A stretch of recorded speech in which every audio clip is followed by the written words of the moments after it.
Hello everybody, welcome to computerhandle.com. So, from now on, in this lecture, we're going to start off with example 4, which is a medium category example.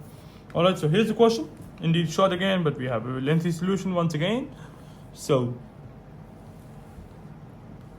read the question yourself, pause the video, try to solve it yourself, then play the video, and let's compare our answers. Alright, so pause the video now. Alright, so I've assumed that you have completed or at least attempted it once. In case yes, not you're comparing, we're going to do it again here.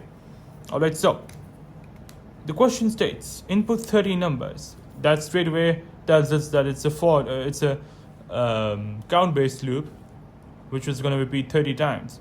And then count the total. Oh, we have to count the total. Oh, very easy. Of the odd numbers. Oh, not very easy. We have to count the total of only the odd numbers entered.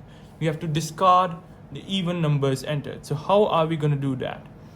So the way it's going to work is that we're going to check if the number is even or odd. If it's odd, we're going to total it and we're going to go to get it back again. If it's even, we're just going to get it back again.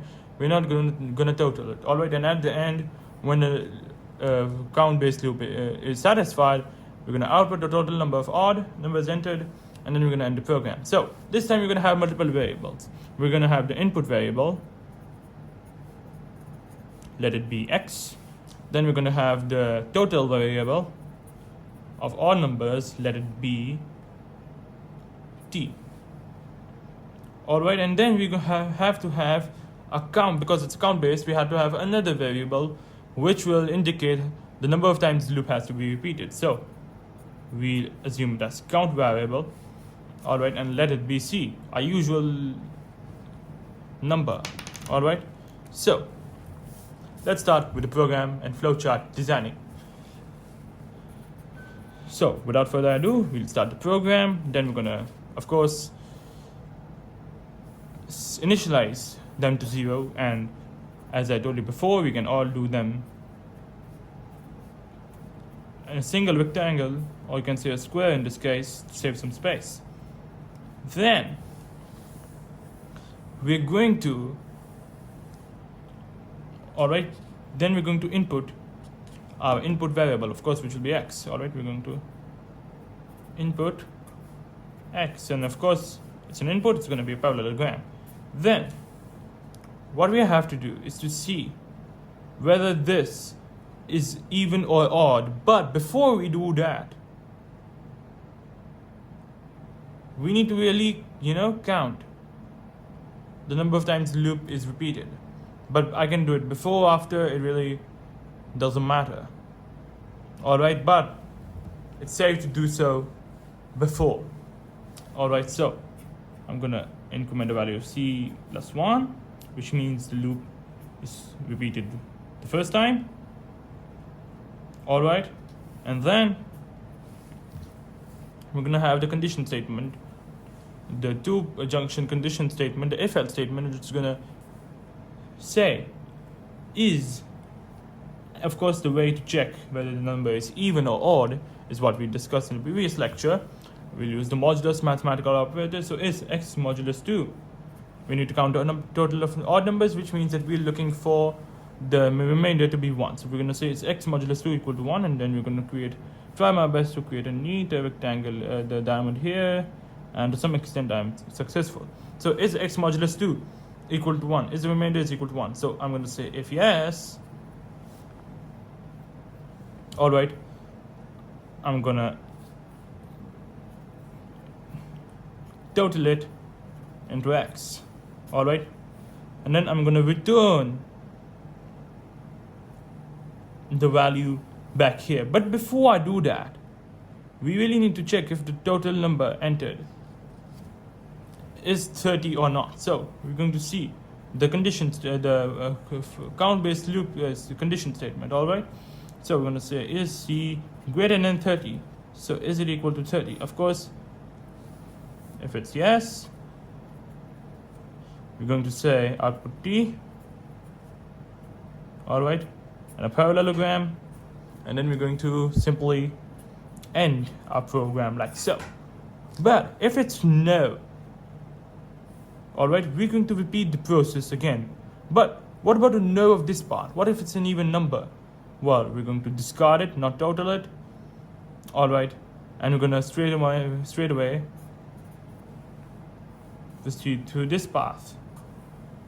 All right, so the difference, the final destination between here and here is same, but through the yes part we've got the totaling part.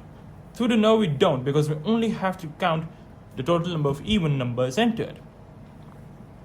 All right, so is C greater than or equal to 30? So we got yes, we got to output T, and if it's no, then we're gonna go back after the initialization before the input part. And here is our flowchart complete in a slightly modern way. Alright, so let's drive on this question. So we've got x initialized to 0. Alright, and actually I'm just gonna draw a trace table x dc just for the first 3-4 sample values of x to give you an idea how it works. Alright, so we've got xdc initialized to 0, then we're going to input the value of x. Let's suppose our first value of x to be 3. Alright, so it's the first time we're repeating this. Is x modulus 2 equal to 1? Is it an odd number? Yes, it's an odd number, which means that the old value of t, which is 0, initialized right here, is going to add up to x, which is 3, to get the new value of t, which is 3. This is going to be 1. And then we're going to say, is c greater than 30? No. We're going to return back here, and then we're going to input x again. This time let's input 6. C1, we're going to prepare this 2 again. And is this time x modulus 2 is 1? No.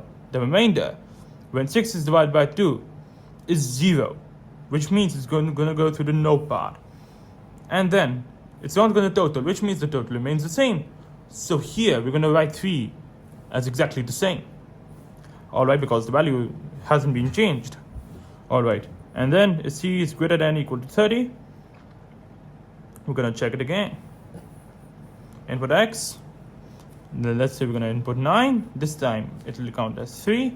Alright, and then this time it's going to total. Yeah, it's going to total, because it's an odd number, it's going to total to get the new value of t, which would be 12. Alright, and this is exactly the way we're going to solve this question. Alright, so let's give you a demo of exactly what happens when the program is ended, when c reaches 30. Alright, by the way, I changed this to equal to 30 for, of course, obvious reasons, because c has to be 30, not greater than 30. Alright, so we've done the 28th time. I've input an even number, and I've assumed a random value of 84. Then I've input another even number, the value of total remains the same, and then we're going to input 3 as our last value. Alright, the value of c now will be 30, and then it's going to go through the s part. The value will be 87. Then we're going to see if c is greater than or equal to 30. Yes, this time c is equal to 30, so it's going to output the total value, which will be t.